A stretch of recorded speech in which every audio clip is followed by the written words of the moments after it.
One of the greatest obstacles to crafting health and wellness is identifying and controlling inflammation.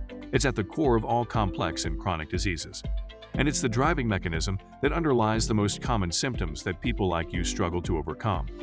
Join us as we explore cutting-edge science and research to give you the information and tools you need to create the quality of life you want and deserve. And now, here is the host of Inflammation Nation, Dr. Stephen Noseworthy.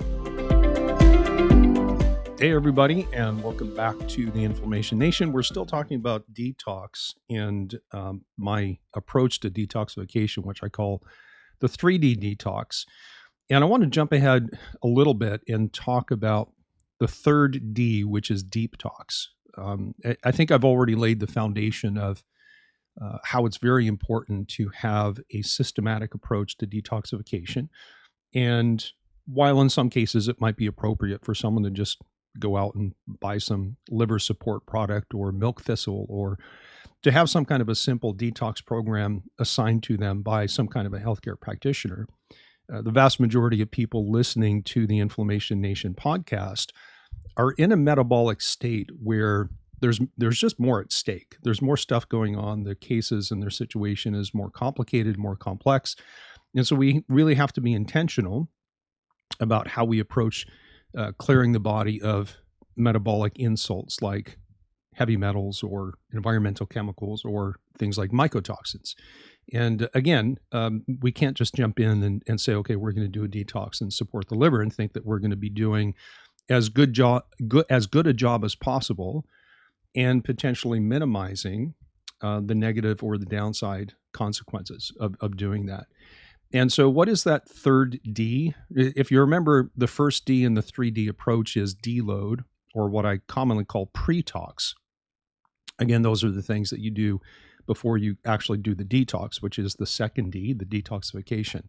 And that can be as simple, literally, as just, taking some liver and gallbladder support products.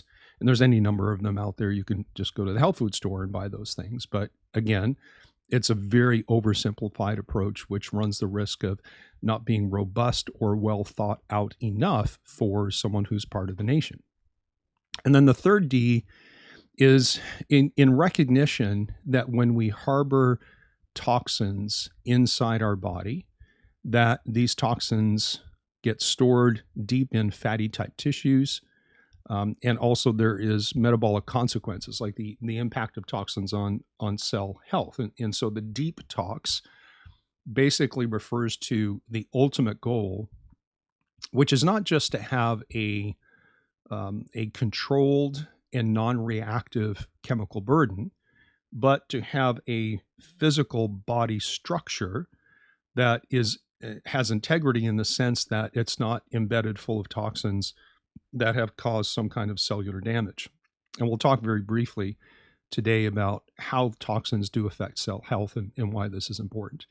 But one of the things that I want to remind you of, because I mentioned this, I think it was in the last episode, is that toxins, because they are fat-soluble molecules or compounds, they get attracted to where fat lives. And that means in your body fat. And we can break that down into both subcutaneous fat, the stuff that's literally just under the surface of the skin, as well as visceral fat, which is fat in your body cavity surrounding your internal organs. And that's concentrated in certain areas. It's certainly not everywhere, but over time it can develop into that for sure. And also, we can see toxins being incorporated into the fatty component of certain organs. We'll come back to that. And because your cells have a cell membrane, which is a protein, lipid, or fat combination, these toxins actually get attached to the cell membrane and can change how the cell functions, as well as the health of the cell. And then probably what is a very little known fact about chemicals and environmental chemicals and heavy metals is that they also circulate attached to what are called your lipoproteins. And you may have heard that word before, but we're talking about things like LDL cholesterol or HDL cholesterol, because they are made up of fat themselves, or I should say they have a fatty component to them, because LDL and HDL is not the fat. These are lipoprotein carriers.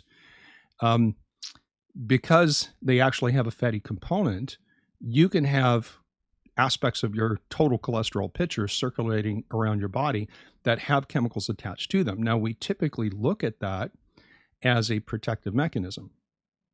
The downside, and when I say that, it's as if your LDL and HDL cholesterol, part of their function is to actually scavenge toxins that are in your body so you can eliminate them. The downside is that when you have things like LDL cholesterol, which is, and I'm going to use this term very loosely, consider the bad cholesterol. I'll probably end up having to do a series of episodes on that. But if you have LDL cholesterol, quote unquote, the bad cholesterol, circulating around with chemical toxins attached to it, it tends to drive inflammation and oxidation, which then promotes risk for things like cardiovascular disease. And so on one hand, it's good to have enough cholesterol to participate in binding and excreting and neutralizing toxins, but there's a potential risk for that if you're not able to excrete them fully. So again, the whole point of doing a DEEP-Tox is to make sure you get to the point where your chemical burden is under control. And I mean that in two different ways. One, quantitatively, how much do you have? Is it under the threshold that we think is safe? And qualitatively, meaning that if you start out with some kind of immune response to your chemical burden, then we need to quiet that down.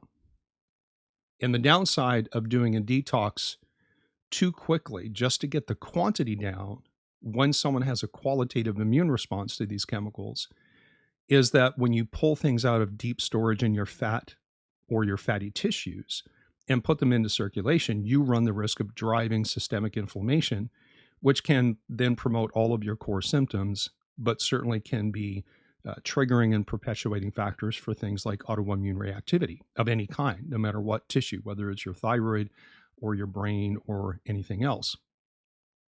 So one of the things that we want to think about is actually how do toxins actually get into your cells, right? We understand how they get into the body. We breathe them in, we swallow them, they get absorbed through our skin. But how, once they're inside, how do they get into your cells? Well, first of all, they can actually be absorbed through the cell membrane. Remember that the membrane of the cell, the outer layer, if you will, is made up of a lipid-type structure. They call it a bilipid layer. And so they can attach themselves to the cell membrane and actually get absorbed through a couple of different mechanisms. We also know that certain cells have toxin uptake receptors, and we might argue that that is part of the natural design so that the cell can itself scavenge a toxin and then potentially signal to the immune system that it is containing some kind of a toxin load, so the immune system can basically destroy the cell and get rid of it and soak up and eliminate the toxins that were engulfed by the cell itself. So there are toxin intake receptors. Now, in some cases, these receptors are not functioning in that natural design perspective, but the chemical nature, the molecular structure, if you will, of a toxin may match the thing that normally attaches to that receptor. It would be like, you have a car that has a certain key that opens the door and turns on the ignition. And if I just happen to have a key to something else that looks exactly like your key, I can open your car and turn your car on and then drive it away. And so sometimes the chemical nature of these toxins is such that it mimics the activity of whatever binds to the receptor.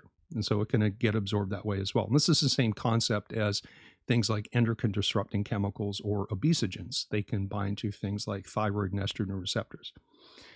We can also have toxins entering the cell by causing cell damage. Remember, these things are pro-inflammatory. And whatever else these chemicals do, they drive inflammation and they deplete glutathione. And those two things can destroy or damage a cell membrane, basically opening up a doorway or a channel of entry that didn't exist before. And then sometimes the final way that toxins enter a cell, and technically it's not entering the cell, but they kind of get stuck in the cell membrane themselves. Remember, these chemicals and these toxins love fat, and they like to be where fat is. They attach themselves to fat molecules. And because the cell membrane itself is or has a fatty composition, then the toxins can actually attach and stay in the cell membrane. And what that does is it changes the characteristics of the cell membrane, part of which is things like fluidity.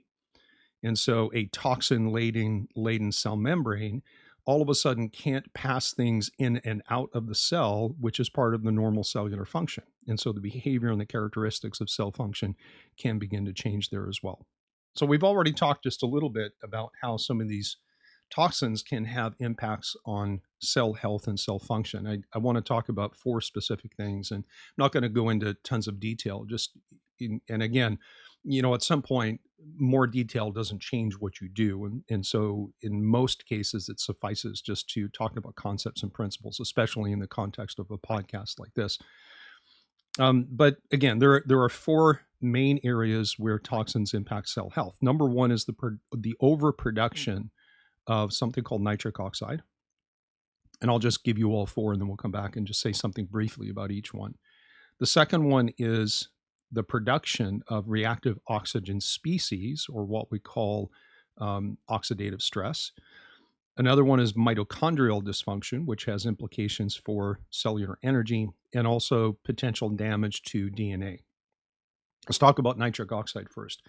Very briefly, nitric oxide is a signaling molecule that can be produced by neurons in the brain or the nervous system. It can be produced by the cells that line your vascular system, called your endothelial cells.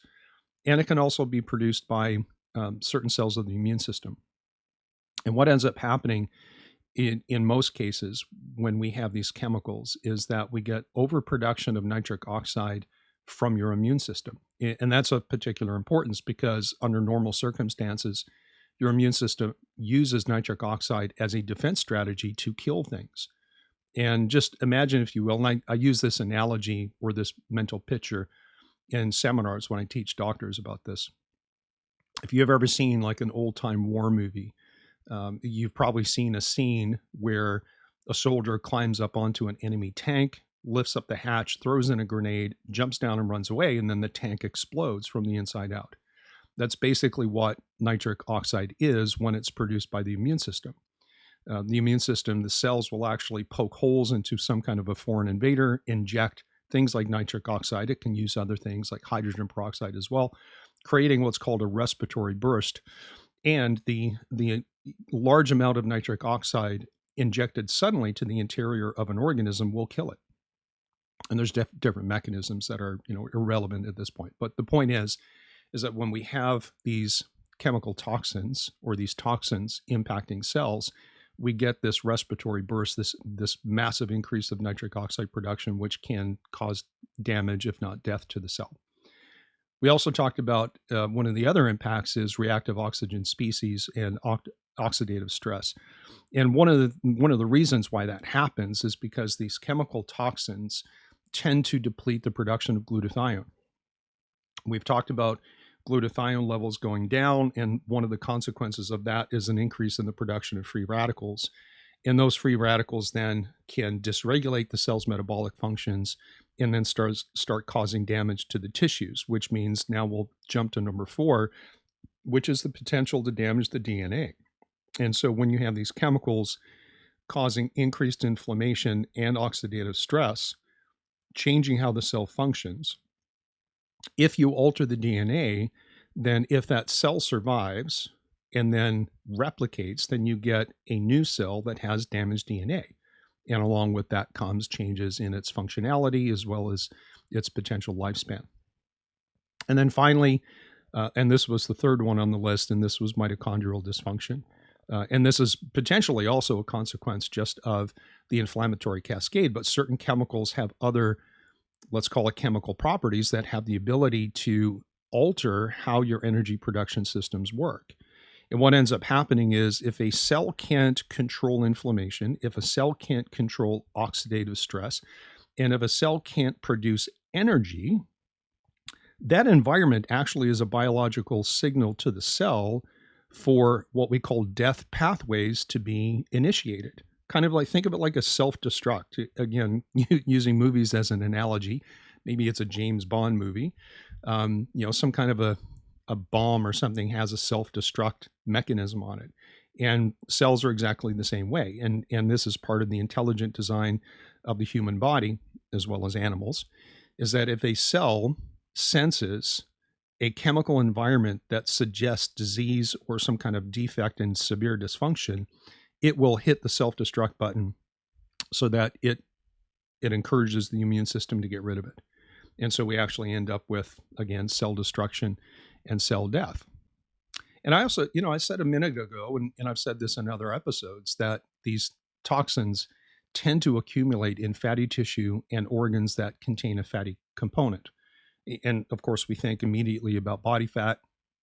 We think about cell membranes. So think of toxins embedded in the cell membrane scattered throughout your entire body, contributing to your entire toxin load. We also have these toxins accumulating in organs that have high fat content. For example, bone marrow is about 70% fat. Your brain is about 60% fat. And if you look at studies, there's actually a great series of studies that have been published over the years that look at things like chelation therapy. And if you've not heard of chelation therapy, you can do oral chelation, where you take certain chemicals that are known to bind to toxins to eliminate them. Things like EDTA, for example, you can get that in oral doses.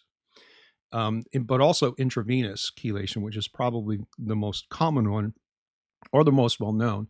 And it can be terribly expensive depending on which part of the country you're in. You have to do it over and over and over again to get to the point where your chemical load is controlled. But if you look at the studies that look at the impact of using chelation therapy on toxin clearance, certainly we have studies that show that using different types of chelation strategies increases the excretion of certain heavy metals or environmental toxins. But what we also see in those studies is that as chemicals and toxins are pulled out of storage in fatty tissue that circulate around, that we cannot eliminate, just get redistributed to where the fat lives. And that is back in your bone and back in your brain, and perhaps even in your liver. And so this is a word of caution to anyone who's thinking about doing chelation therapy. Number one is ask yourself, are you really ready for this, right? You need to know whether or not you have a qualitative immune type response to some kind of heavy metal or environmental chemical, because if you do, when you use chelation therapy to get rid of it, the things that you can't eliminate that recirculate and eventually get deposited in bone and brain can fire off and trigger systemic inflammatory responses. And so chelation therapy, for all its wonders and all the good things that it can do, can be very, very devastating to the wrong person. And so just caution is warranted. Now, the final place where toxins can bioaccumulate is organs that also tend to accumulate fat. So maybe, we just talked about how bone marrow and brain is 70 or 60% fat respectively. But what about things like your liver and your pancreas? If you've heard of something called fatty liver before, then you understand what I'm talking about. And this is very commonly associated with things like insulin resistance and hyperglycemia, high carbohydrate intake, high fruit intake, the consumption of fructose, like high fructose corn syrup, which of course is a large source of calories in the standard American diet. But while the liver itself doesn't necessarily have a huge fatty component to it, there can be diet and lifestyle factors combined with some genetic predispositions that lead to the accumulation of fat in the liver.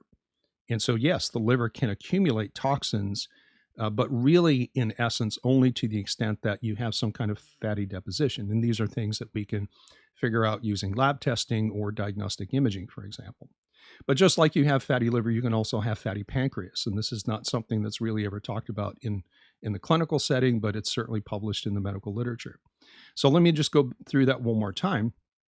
Toxins can accumulate in body fat, in your cell membranes, in organs that contain high fat content like your bone marrow and your brain, and organs that tend to accumulate fat like your liver and like your pancreas. And on the heels of that, it's probably worth mentioning or going back and just giving a little bit more detail on the body fat part of that picture.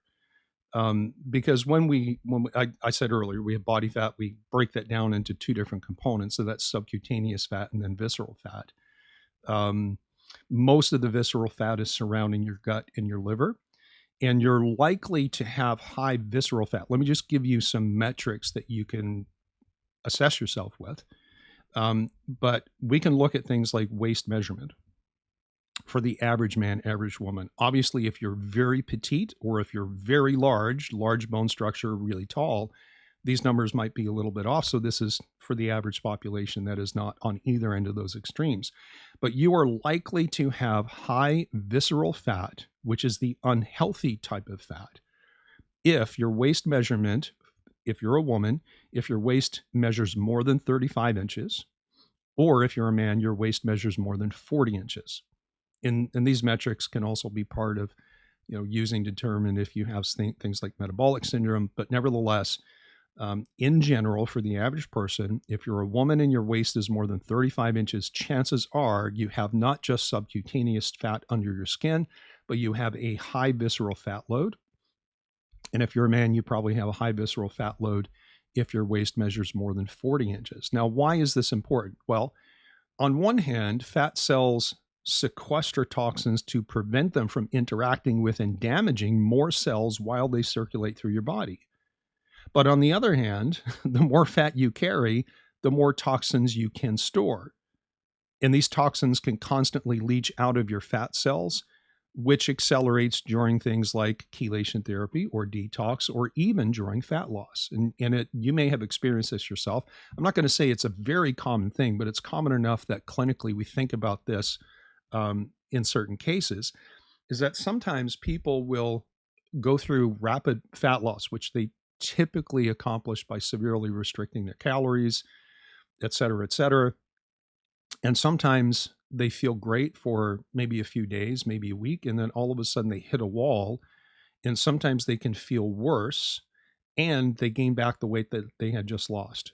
And if you feel like you get flared up and then rebound weight gain when you go on a rapid or aggressive fat loss regimen, then chances are what's happening, at least part of what's happening, is you're rapidly releasing toxins that were in storage that did not have the ability to circulate in your body and kind of mess up your metabolism. And one of the things to understand about this is that fat cells are fairly long-lived. Fat cells actually have a very slow turnover rate. It takes about 8 years to replace only 50% of your fat cells, which means when you store toxins in your body fat and your visceral fat in your cell membranes, while we're talking about fat stores specifically, that toxin load hangs out for a very, very, very long time. And as your fat cells turn over and they spill their contents, if you can't bind, neutralize, and eliminate those efficiently, they're just going to get redistributed back to your body fat, into your bone, into your liver, maybe into a fatty, or not your liver, into your brain, maybe into a fatty liver or a fatty pancreas if you have that. And I'm going to end today's episode just by talking about some of the impacts of these toxins, not just on cell health and function like we just talked about, but just kind of in the broader sense of things. Toxins can alter your body morphology, meaning that it's very easy for a chemical load to increase your body weight, increase your fat mass, drive inflammation, and then reduce your glucose tolerance and your insulin sensitivity. All of that basically spells metabolic disaster. We also know that toxins can have an impact on your fat cells themselves. Number one, it can trigger the expansion of your fat mass. Now, let me pause here so you can get your head around that. Your fat mass, how much body fat you have, can grow through one of two different mechanisms. One is the fat cells that you have can get bigger. That's called hypertrophy. And bigger fat cells can store more toxins, and bigger fat cells tend to be metabolically unhealthy. They can create inflammation. They can secrete hormones that cause problems in other areas. Or you can expand your fat mass through what we call hyperplasia. And that means more cells, but the cells are healthier and they're of normal size. If your fat mass expands, it's much better to expand your fat mass through hyperplasia, adding more cells that are normal and healthy in function, than it is to take the cells that you have and make them bigger so that they can store more toxins, become more inflamed. We also see with these adipocytes or fat cells that toxins can change your fat efflux and influx. So for example, and to be honest, chemicals have different impacts in this arena. Some chemicals will increase your ability to make body fat. Some will decrease it. Some will increase your ability to break body fat down so you can burn it. Some will decrease it. But in general, when someone has an unfavorable chemical load, particularly if they're inflamed at the same time, it's going to shift your fat dynamics to the point where you actually get really good at making body fat and really bad at burning it for fuel, breaking it down and burning for fuel. And I mentioned earlier that fat cells can be healthy or they can be unhealthy. When cells are full of fat and they're big and they're inflamed and full of toxins, then they can produce inflammatory chemicals called cytokines, and they can dysregulate hormones like leptin or adiponectin, which have a lot to do with things like hunger and satiety signaling. Also, with the adipocytes, these chemicals can change energy regulation. It can decrease the ability of the cells to take glucose to produce energy, which is obviously important for any cell, including fat cells. And as I mentioned earlier, can increase insulin resistance or decrease insulin sensitivity. And the last thing that I want to mention here before we close this episode is the impact of chemical toxins on the ability of, to drive what we call browning of white adipose tissue. And again, this is not something that's well understood by most people, although it is published, of course, in the peer-reviewed literature. But we can also break down fat cells not just into location, like subcutaneous versus visceral. We can break them down by different characteristics. And in the literature, we call these different types of fat cells either white adipose tissue or white fat cells or brown fat cells.